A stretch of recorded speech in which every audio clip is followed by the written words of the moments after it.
So today we're talking about how much sugar is in Coke and sugar content in drinks, the shocking truth about them, and why you should rethink your drink. Hi, I'm Linda Poirier with bodiesafterbabies.com, helping you fit into your jeans, get your sexy back, and find a life of happy.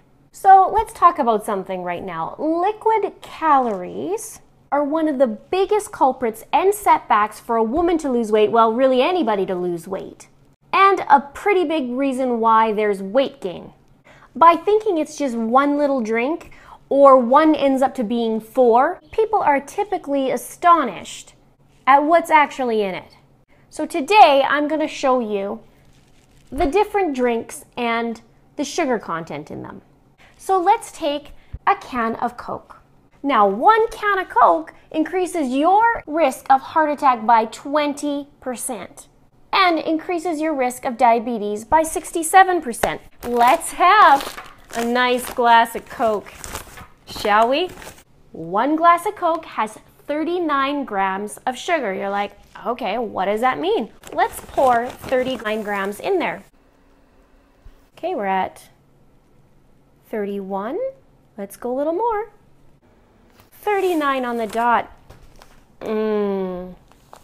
That's delicious. It's not delicious. I can't wait for the scale to weigh more tomorrow. For every 4 grams of sugar in your drink equals 1 teaspoon of sugar. I'm just gonna put that up there. I mean, this is the cigarettes of the 20th century. So what? It's gonna kill me. I don't care. I like diabetes. So 39 grams of sugar is going to equal 9.75 teaspoons of sugar in 1 can of Coke. So you're thinking, so what, right? So it's not that much, is it? For women, your daily intake, and I'm talking daily, I'm not taking sitting down and having a glass of something.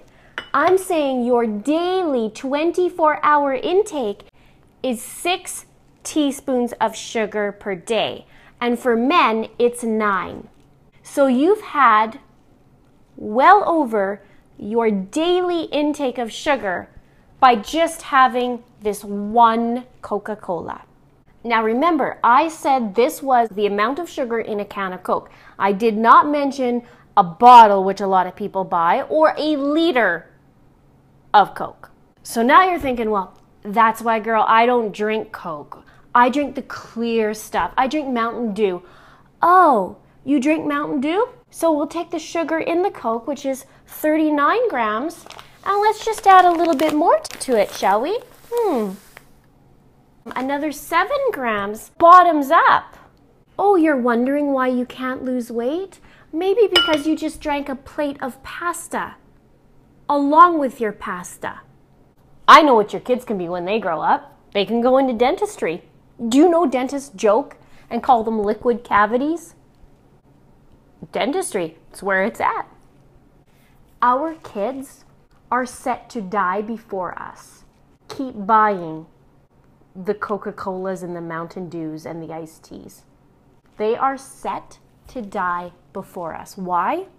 Because the rate of obesity due to sugar and crap foods is on the rise. They can't call it adult onset diabetes anymore because children are getting what adults are getting. But it's so fun. I love pop. I don't know what I'm gonna do without it. Drink water. Make it more flavorful. This is gonna kill you. This is the best one I hear. Oh, well, I don't drink pop. I don't drink soda. I drink iced tea. It's a better choice. Let's see. A can of Lipton Brisk iced tea, which I know is all over Canada. I'm not sure about anywhere else. But a can of Lipton iced tea has 33 grams of sugar. Now, let's just show you by teaspoon so you get a different kind of an idea what it looks like. So here's my teaspoon. 33 grams of sugar, if we divide it by 4, is 8.25 teaspoons. So let's just, I'm leveling it off. It's not overfilled. In fact, this one's a touch under. But 1, 2, 3, 4, 5, 6, 7, 8, and There's your Lipton iced tea. You know what's funny? Is you guys are concerned about 2 teaspoons of sugar in your coffee, and then at lunchtime you down your lunch with this. There was a study done, and 94% of rats who were allowed to choose between sugar and cocaine chose sugar. Even rats who were addicted to cocaine quickly switched from the cocaine to the sugar when it was offered a choice. The rats were also more willing to work for the sugar than cocaine. Sugar addiction is real. Now, not all sugar is bad. You actually need some sugar. Your brain needs sugar to function. But when we are eating 22 to 30 teaspoons of that each day, and we're only supposed to be having 6, that's a real problem. And a lot of people will ignore the fact, well, I only have 1, so, it's not a big deal. But what else are you having during that day? And when you have those drinks, you're more likely to overeat. And juices are just as bad.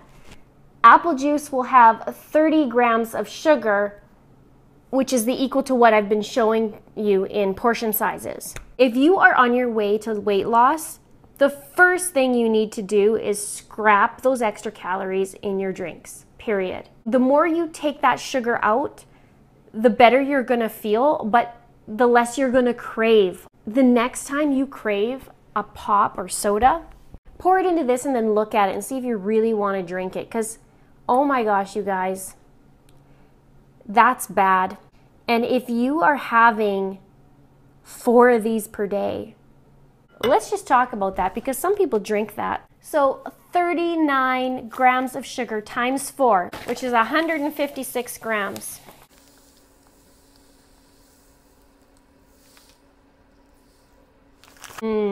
Diabetes in a cup. I love that this is gonna go right all to my arse. Drink, anyone? That's what you're having per day. That's disgusting. But YOLO, right? I mean, if it can disintegrate a nail, it's gotta be healthy. Who needs a longer life when you got soda? Oh, but you drink Diet Pop while you wash the McDonald's down. Diet Pop is the worst for you. There's studies that link diet soda to a higher risk of stroke and dementia, and they're actually showing that Diet Coke does not help you lose weight. Now, you might lose weight from switching to Diet Coke or diet soft drinks from the regular because you're saving those calories, but those chemicals in it are killing you. And many people who drink diet soda are like, I just can't lose the weight. I don't know what's going on. But it's that diet soda that's going to be wrecking you too. So you just got to scrap it. Now, diet soda, yes, is 0 calories because they use those chemical sweeteners in them. But if you look at the regular sodas, they are sweetened with high fructose corn syrup. High fructose corn syrup is cheap to make, and it is loaded in anything now. You go look at processed foods, take a look at your bread, you're gonna find high fructose corn syrup.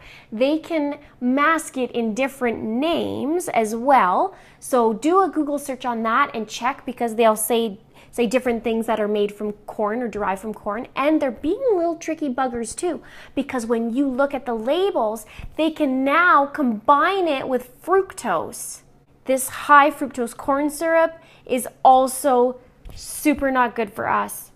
It blocks a chemical called leptin, tell your brain that you're full. You are more likely to eat 100 more calories of food when you drink or eat stuff with high fructose corn syrup because of that blockage. And it is a big red flag when you see high fructose corn syrup in something of low quality food. They did a study in Princeton that found high fructose corn syrup caused significantly a higher obesity rates in lab animals compared to table sugar, even when the amount of calories from table sugar exceeded the calories from corn syrup. Also, a little bit about sugar. What happened is back in the 80s, they had that low fat craze maybe 80s, 90s, that low fat craze where everything was like, oh, low fat, low fat, low fat, gotta buy low fat. But what was happening is when they took the fat out, it doesn't taste as good. So what they did was replace that with sugar. So many products now have it. So that kind of started that sugar craze, and now it is rampant everywhere. So it is really important to watch what your sugar intake is. I mean, you know, some people may be rolling their eyes right now, but this is serious stuff. And when I go grocery shopping and I see what people load in their carts, it is a darn shame. And these little kids who are living their lives by what their parents say and what their parents buy and are feeding them, those kids are most likely not even to reach adulthood before they develop diabetes. I have a couple videos that you can see some different alternatives to drinks that aren't going to be boring like water. I don't find water boring, but a lot of people do. But there's lots of different things you can do to make something taste good. But you can check out some of my videos and I can show you ways to make things better. Thank you so much for watching. Rethink your drink. Subscribe if you haven't done so. Click the little bell icon to be notified. And give it the thumbs up if you want to start today making a change in your sugar that you intake. Thanks for watching. Until next time. It's the fountain of non-youth. Well, this takes a new meaning to a spoonful of sugar.